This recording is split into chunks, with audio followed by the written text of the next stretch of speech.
I never thought a dinner reservation could make me question my place in the family, but I guess there's a first for everything. My name's Lucas, I'm 26, and I've always had this quiet, background role in my family. Not the favorite, not the rebel, not the golden child, just Lucas. I show up on time, smile when I'm supposed to, send the birthday texts, and try not to make waves. You'd think that would earn me some respect, or at the very least, a seat at the table. Apparently not. Growing up, I always felt like the spare wheel. My older sister, Brielle, was the overachieving golden child, straight A's, captain of every club. Her wedding was the stuff of Pinterest boards. My younger brother, Evan, was the wild card, the jokester, the one who could mess up royally and still get a pass because boys will be boys. And then there was me, the middle child who got decent grades, never crashed the car, and quietly paid my own way through college while everyone fussed over the other two. It wasn't malicious, at least not at first. Just habitual neglect, like I was a background character in their sitcom. My parents, though, now they're the real stars. My mom's the type who thrives on appearances. She loves telling her friends about the kids, especially when there's something brag-worthy involved. She'll post pictures of Brielle's baby bump with long captions about how blessed she is, or share Evan's latest half-baked business idea like he's the next Steve Jobs. Me? I once got promoted to team lead at my tech job and got a dry thumbs-up emoji in the family group chat. So when they announced they were treating the whole family to dinner at this upscale restaurant in the city, I figured maybe, just maybe, they were trying to reconnect. It had been a weird year. A lot of distance, fewer calls, and some friction ever since I turned down their suggestion to move back home for a while. But I let that go. I figured this dinner could be a fresh start. I even dressed up a bit. Nice blazer, button-down shirt, good shoes. I showed up on time, as usual. The restaurant was one of those fancy places with the dim lighting and tiny candles on the tables. Brielle arrived with her husband, Caleb, who always had a smug grin like he was tolerating everyone just to earn points. Evan brought his new girlfriend, someone named Tasha with sharp nails and a louder laugh than the jazz saxophone playing in the background. My parents were already seated when I walked in. Mom waving like she was holding court, Dad checking his watch, and probably calculating the wine prices in his head. Lucas, you made it, Mom said with that same performative warmth she used when bumping into acquaintances she only half-liked. I gave her a quick hug, nodded to Dad, and greeted the others. Everyone was dressed up. Sipping from wine glasses like this was some royal affair. There were 6 chairs at the table, 3 couples, I noticed. My parents, Brielle and Caleb, Evan and Tasha. I paused, wondering where I was supposed to sit. There's a small table just over there, Mom said, pointing to a two-top near the window. We figured it'd be better for you to sit there. You know, since this table's sort of a couple's thing. I laughed, thinking she was joking. But nobody else was laughing. Wait, you're serious? I asked. Don't make a scene, honey, she replied, already turning back to her wine. We just thought it'd be less awkward for everyone. You'll be more comfortable over there anyway. The waiter came by just as I was trying to process the absurdity of it all. My entire family, sitting together at this long, elegant table, and me, exiled to the kids' table because I was the only one who had the audacity to show up without a +1. I looked at the small table. It wasn't even in the same section. It was pushed near the back, by a window that looked out at a brick wall. No candle, no wine glasses, just 2 plain place settings like an afterthought. I felt like an afterthought. Still, I didn't argue. I didn't roll my eyes or say anything snarky. I just nodded once and quietly made my way over to the table. The waiter followed me, pulling out the chair. I could feel the heat creeping up my neck. Not from anger yet, more like embarrassment. The kind that sticks to your skin like sweat. From my seat, I could still see them laughing. Mom was showing baby photos to the waiter, Brielle was toasting with her husband, and Dad was already deep in conversation with Evan about some new investment he was helping him with. They didn't even glance my way. That's when it hit me. This wasn't about seating. It was a metaphor for my entire relationship with them. Always nearby, but never included. Always convenient, never central. The odd one out, not because I'd done something wrong, but because I didn't fit the image they wanted to project. I wasn't married, I didn't bring grandkids, and I didn't need anything from them. And in this family, usefulness was currency. I took a deep breath, opened the menu, and told the waiter I'd be paying separately. He gave me a sympathetic smile. Maybe he'd seen this kind of thing before. Maybe not. Either way, I wasn't about to let them lump my tab in with theirs. I'd order what I wanted, enjoy the meal, and leave. At least that was the plan. But then the bill came, and something on it made me pause. I glanced at the waiter, then back at the sleek black folder in my hands. The numbers didn't match. There were additional items, expensive ones. Wine bottles I hadn't ordered. Appetizers for the table. A ridiculous seafood platter. Confused, I asked the waiter to clarify. "Oh," he said, leaning down slightly. "The main table mentioned you'd be covering the bill. They said to just add everything to your tab. That's what your mother told us when you first arrived." For a second, I just sat there, staring. I could still see them across the room, all smiles, all laughter, clinking glasses and basking in their own little fantasy. I didn't feel embarrassed anymore. I felt cold, and I realized, if they wanted to treat me like the outsider, the third wheel, the forgotten son, fine. But they were about to learn exactly what that meant. And this time, I wouldn't be the one paying the price. I didn't move at first. I just sat there, holding the check like it was a dead bird someone had dropped in my lap. The waiter stood there awkwardly, probably waiting for a response, but my brain was frozen, stuck in this weird limbo between disbelief and a strange, creeping numbness. "I'm sorry," I finally said, trying to keep my voice steady. "They said what?" He glanced back toward the main table, where the whole family was deep in some loud debate about whether the lobster bisque was better than the scallops. "Your mother said you'd be covering tonight's dinner," he repeated gently, "for the whole family. That's what she told the front desk when you called in the reservation.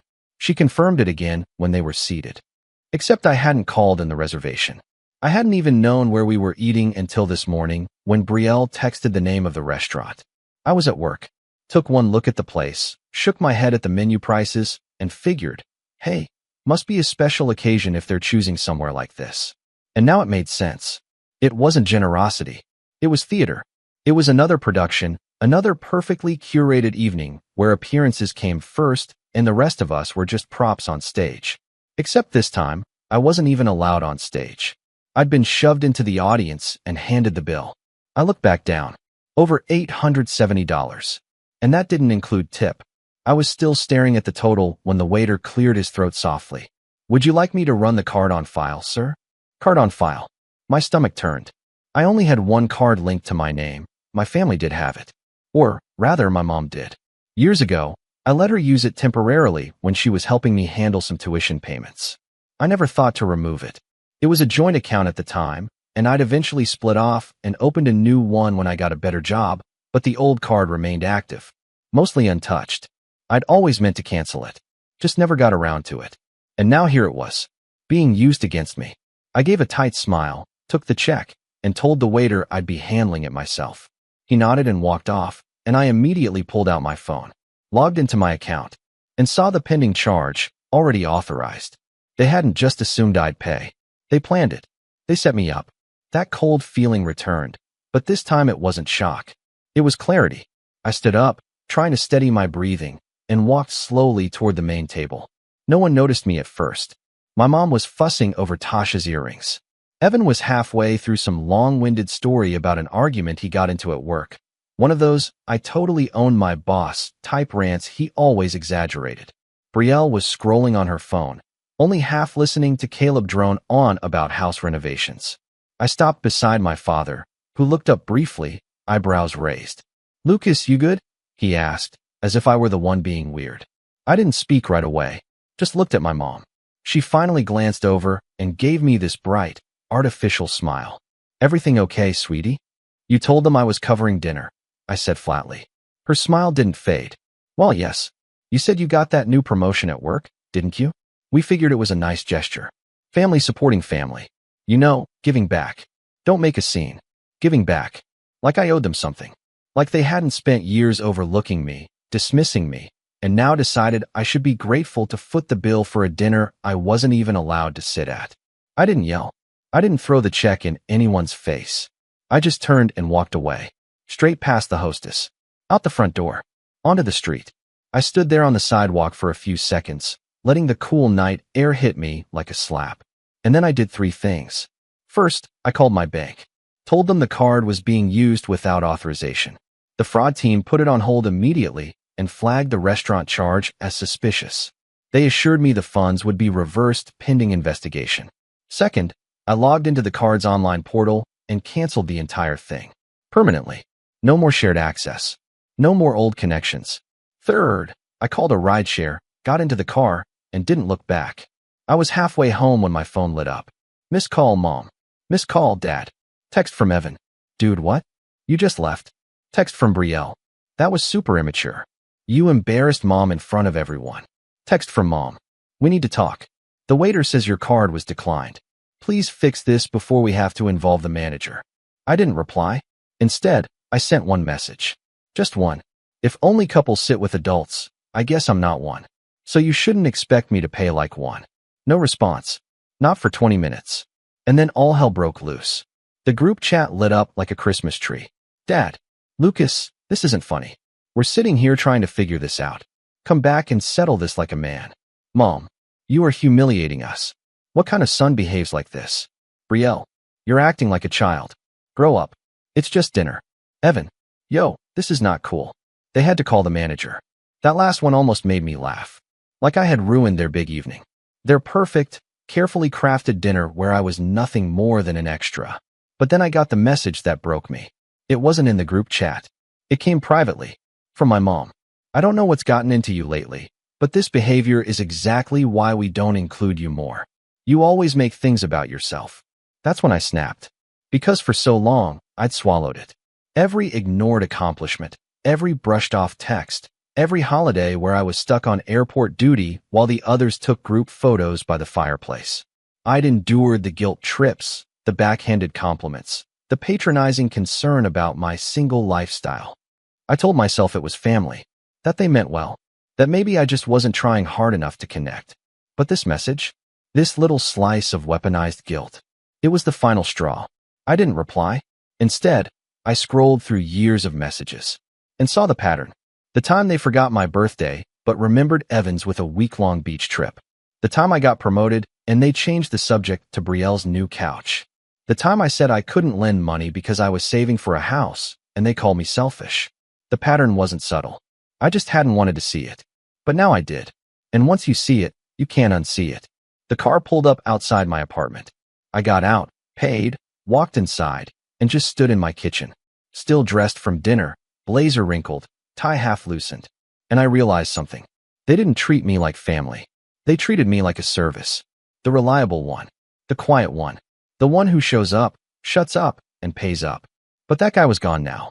And the next time they tried to call him, they'd get someone very, very different. I didn't sleep that night. It wasn't because I was overwhelmed or filled with rage. I wasn't even anxious anymore. I was hollow, like someone had scooped everything out of me and left the shell behind, standing in the kitchen at 2 a.m. with the fridge door open, staring blankly at an unopened bottle of orange juice like it held the answers. After the messages stopped coming in, after the shouting over text turned into stone-cold silence, I just stood there in the quiet. No tears. No pacing. Just stillness. I'd finally called out the people who had sidelined me my entire life, and in return, they made it clear they never saw me as one of them to begin with. I knew I had done the right thing, but it still hurt. That's the part no one tells you about standing up for yourself. It's not empowering right away. Not always. Sometimes, it just feels like you've blown up your entire life, and all you're left with is ringing ears and rubble. I kept checking my phone, like an idiot, waiting for one message. Any message that sounded like an apology, some acknowledgement, even a half-hearted, maybe we should have asked first. But it never came. They went dark. The next morning, I was supposed to head to a family brunch. One mom insisted was part of the whole weekend experience, as if I were on some cruise line I didn't sign up for. I didn't go. I didn't even text. Instead, I walked. I left my phone on the nightstand and took a long, quiet stroll through the city. The sun was out, but it was cold. Wind slicing between buildings, people rushing with coffees and scarves and headphones. I just blended in. I needed to feel anonymous, like I wasn't the disappointment, the problem, the one who ruined dinner. That night, I turned off my location sharing. I left the family group chat. No dramatic exit, just gone. Silence. For the next week, I didn't hear a word from any of them. Not one. Not even a stray meme from Evan or a guilt-laced paragraph from Mom. And that silence did something strange. It settled into me like a rock in a stream. Heavy at first, but over time, it became grounding. And then came the crash. Not emotionally, financially. See, that shared card they used? It wasn't just the restaurant bill they tried to dump on me. I'd pulled the statements. There were months of accidental charges linked to that account. Uber rides, subscription services, spa payments, a $700 charge to a boutique furniture store that I sure never set foot in. And I hadn't been checking the statements because, like a fool, I assumed if I wasn't using the card, nothing would happen. I called the bank again. They were sympathetic, but because the card had technically still been active and previously shared, the disputes were shaky. I filed claims anyway, but there was no guarantee. I was staring down over $3,200 in losses. And that's when the reality sank in. I'd been their invisible wallet for months. They didn't just expect me to pay for one dinner. They were depending on me to cover things they didn't even tell me about. The betrayal landed like a punch to the ribs. But something shifted in me. It was like the fog finally cleared, and I saw the truth, not just about them, but about myself. I had spent years bending over backwards to be the easy child, the agreeable one, the one who didn't make a fuss, who didn't demand attention, who just showed up and handled things. And they had taken that version of me and milked it until I didn't recognize myself anymore. I wasn't angry anymore. I was done. And being done, that's where the real change began. I started small. I pulled out a notebook and made a list. Not a list of goals or revenge fantasies, but a realistic checklist of everything I'd been putting off in service of others. Cancel shared accounts. Change passwords. Update direct deposit to new bank. Remove emergency contacts. Talk to HR about removing family from health benefits. Make therapy appointment. Each checkmark felt like reclaiming a piece of myself. I started meal prepping instead of eating whatever was quick. I worked out 3 times that week, not for looks or revenge or some "I'll show them" montage, just because I needed to feel in control of my own body again. I cleaned my apartment, deep cleaned, got rid of old stuff I was holding onto out of guilt. Family hand-me-downs, gifted furniture, clothes I never liked. I donated it all or tossed it. My place started to feel like mine for the first time. Work became easier, too. I wasn't distracted anymore, constantly looking at my phone, trying to decode passive-aggressive texts. I got more done in a week than I had in months. My boss noticed. Even offered me a stretch project, something with visibility, the kind of task they only give to people they're testing for the next step up. The best part? I started saying no. No to random favors. No to staying late because someone else dropped the ball. No to being the catch-all guy who always smiled and picked up slack. I wasn't rude about it. I was just firm. And people respected it. Funny how that works. The world didn't fall apart when I started valuing myself. In fact, it got quieter. I went 3 full weeks with no contact from my family. Not even on Sundays, which used to be their sacred check-in day. I didn't reach out either. Not because I was holding a grudge, but because I finally understood something. I didn't miss them. I missed the idea of family. The fantasy version I'd clung to, where I'd someday be seen and appreciated and embraced as an equal. But that version? It didn't exist. What I had was a transactional, shallow performance of family, and I wasn't signing up for it anymore. Then came the email. Of course it was Brielle. She always fancied herself the neutral party, the peacemaker. Subject line: let's talk. Hey Lucas, I think we all need to just clear the air. Everyone's still a little tense, but this has gotten out of hand. Mom and Dad are hurt. They don't understand why you'd ghost us over one misunderstanding. I'm not saying you didn't have a point, but couldn't you have just talked to them? You always overreact to things like this. We're having a small gathering next weekend. Nothing big. Just family. It would be nice if you came. Let's not drag this out. Life's too short. Brielle. I read it twice. 3 times. And each time, my chest tightened. Not from guilt, but from the sheer predictability of it. You always overreact. There it was. The refrain of my life. The way they minimized everything. The way they painted my boundaries as tantrums. I didn't reply. Instead, I opened a new document and started writing. Not a response, but everything I wanted to say. Not for them. For me. It poured out of me like water from a cracked dam. All the birthdays forgotten. The broken promises.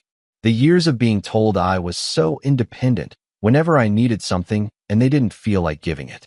The way my mom weaponized guilt like it was currency. The way Dad only called when he needed tech help or an account explained. The way Evan took and took without a second thought. The way Brielle saw everything and still played the middle. By the end, I had 12 pages. And I realized I didn't want to send it. Because they didn't deserve my explanation. They didn't want to understand. They just wanted the version of me who made their lives easier. So instead of replying to Brielle, I booked a weekend trip. Just me, a cabin, and a lake. No signal. No noise. The moment I stepped into that cabin, I felt something shift. A lightness I hadn't felt in years. I brought my sketchbook, something I hadn't touched since college. I made pancakes. I slept in. I sat on the dock with a cup of coffee and didn't do anything for anyone.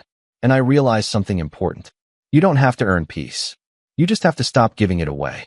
And me? I was done giving. The lake was glass that morning. I sat at the edge of the dock, legs dangling, fingers curled around a steaming mug of coffee I'd brewed in the tiny cabin kitchen. No messages. No notifications.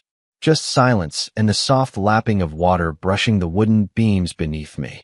Somewhere behind me, a bird sang out, and I smiled. Not because it was beautiful, but because it wasn't someone calling to ask if I could just quickly Venmo them gas money or remind me that your family, Lucas, don't make things weird. For the first time in my adult life, I felt entirely mine. But peace has a funny way of sharpening things. The quieter life got, the clearer I began to see the patterns I had ignored for years. The manipulation, the emotional bait and switch, the way they dressed up control as love. I had always assumed I was being selfish for wanting space. But in that solitude, I realized I hadn't been selfish. I'd been starving. And now that I had found peace, I wasn't just going to protect it. I was going to weaponize it. See, the old version of me, passive, quiet, conflict-averse, he would have let it go. Moved on. Taken the high road. Told himself that cutting contact was enough. But this wasn't just about boundaries anymore. They hadn't accidentally used my card. They hadn't innocently excluded me from their curated little dinner party. They'd set me up, lied to a restaurant, built an entire illusion of generosity on my dime. And they were mad at me for disrupting it. That wasn't a misunderstanding. That was a heist. And if they were going to treat me like a resource, like a walking wallet they could bleed dry whenever their performance needed a budget, then I'd show them what happens when the wallet gets a spine. I started small. Back in the city, the first thing I did was finally take a scalpel to my digital footprint. I combed through every account I had. Banks, credit cards, subscription services, streaming logins, rideshare apps. Anything with shared access? Gone. Passwords changed. Permissions revoked. Names scrubbed. The funny part was how many accounts still had their emails listed under recovery contact. I hadn't even realized.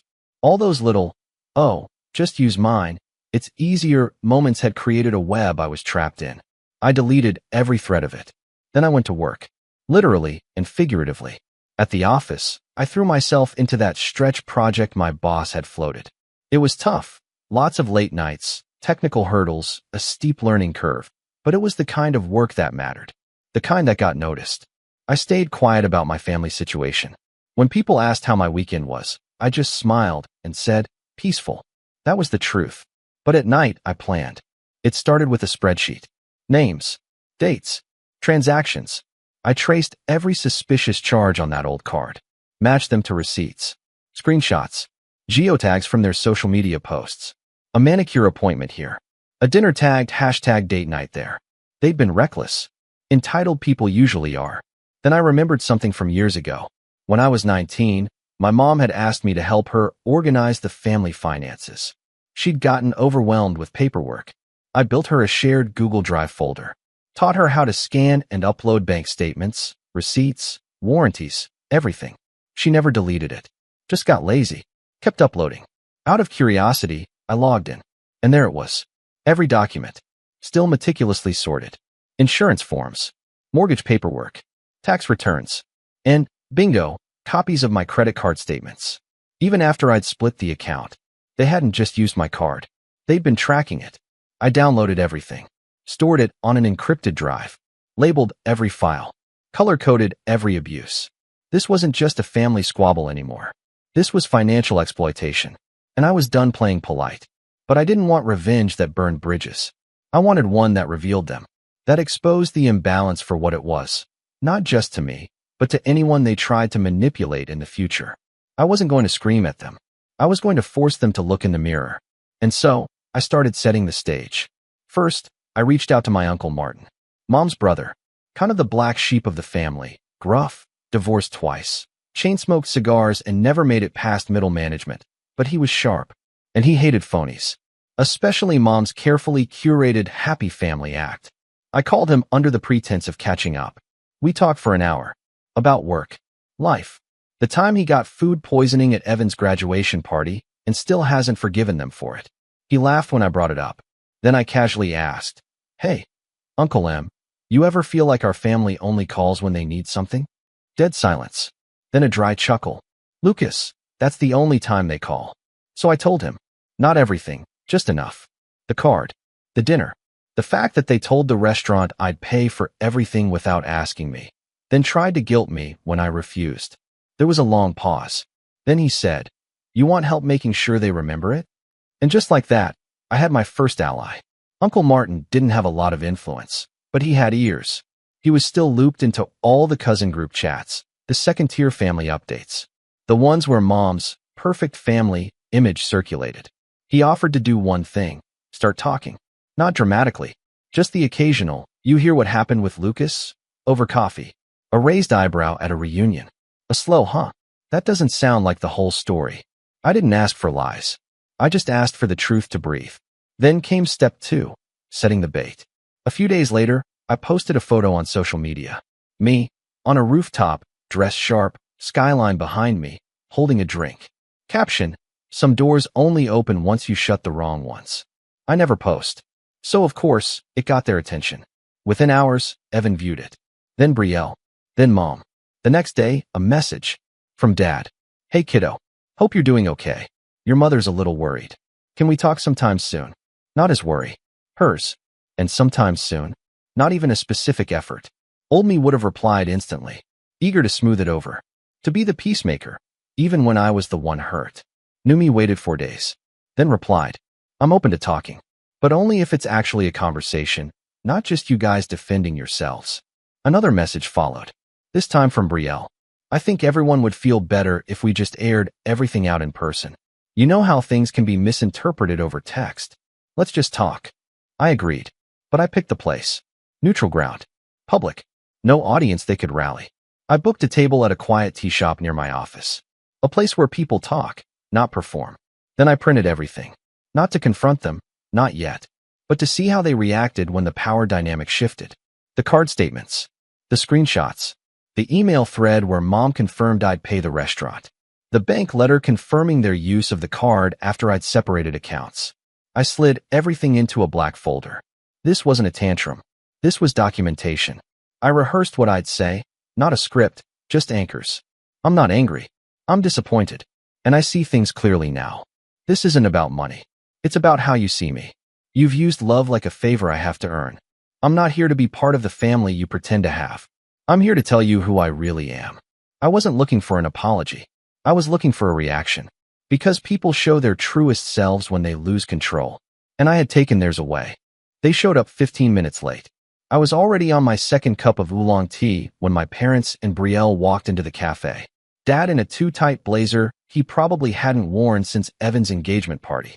Mom with her concerned matriarch face on, creased brow, pursed lips, like she was about to deliver tragic news at a PDA meeting. And Brielle, arms crossed, phone in hand, like this was an inconvenience she was gracing me with. I didn't stand up. I didn't smile. I just nodded toward the empty seats. Mom sat first. "Lucas, honey. I'd prefer if we skip the honey," I said calmly. "Let's talk like adults. Equal footing." That threw her off. She glanced at Dad. He said nothing, just sat back in his chair and exhaled heavily, like this whole thing was a burden to him. Brielle rolled her eyes so hard I could hear it. "I don't want to fight," I continued. "I just want to set the record straight. And then I'll decide what comes next." I pulled out the black folder and placed it on the table like a chessboard. Brielle raised an eyebrow. "Seriously?" Mom blinked. "What's that?" "Documentation," I said. "Everything from the card charges you made after I removed myself from that account. Screenshots of the messages you sent the restaurant claiming I'd cover the bill. Bank correspondence. Logs. Receipts. Dad leaned forward, suddenly alert. You're accusing us of what fraud? I'm not accusing anyone, I said. I'm confirming what happened. You used me. Repeatedly. Without asking. And when I refused to play along, you turned it into a Lucas has always been dramatic narrative. Mom's lips tightened.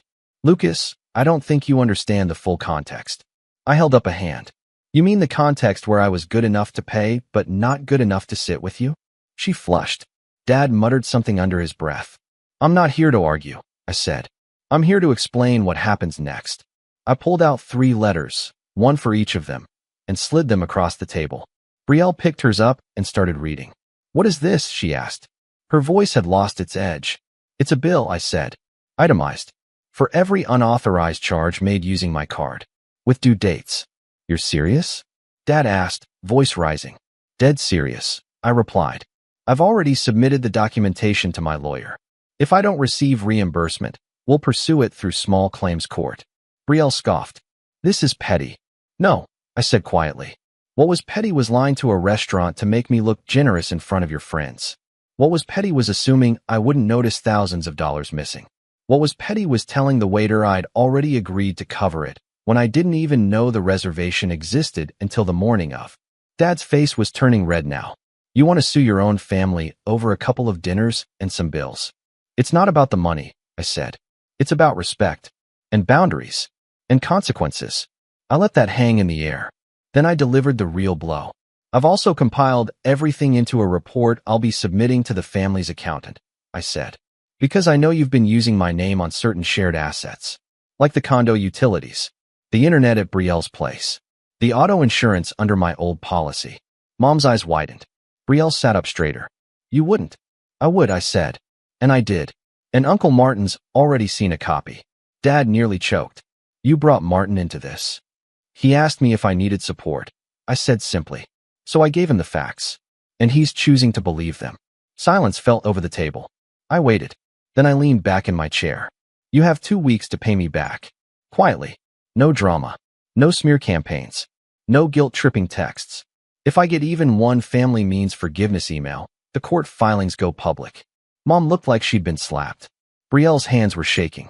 You're blowing this up over nothing. You don't get to decide what nothing means to me anymore, I said. That's the problem. And then I stood up. Slowly. Deliberately. I'll let you finish your tea, I said, turning toward the door. But just know, this wasn't revenge. I looked over my shoulder. This was accountability. The fallout came fast. 3 days later, the full repayment landed in my account. Every penny. No note. No apology. Just the money. I half expected some final message. A dramatic call. A tearful voicemail. But instead, the family went quiet. Not like before, when the silence was loaded with guilt and tension. This was different. This was a void. They stopped posting pictures of family dinners on Facebook. Brielle deleted our last group photo from her Instagram. Evan, who had been silent since the night of the restaurant, never even reached out. I guess someone filled him in. Uncle Martin sent me a text. Well done, kid. About time someone popped that bubble. I didn't respond right away. I didn't need to. Because for the first time in my life, I wasn't chasing their approval. I wasn't cleaning up their messes. I wasn't apologizing for holding up a mirror to people who couldn't handle their own reflections. I was just me, Lucas. Whole. Unapologetic. Free. And the next time someone tries to use love like a leash, I'll be the one holding the scissors.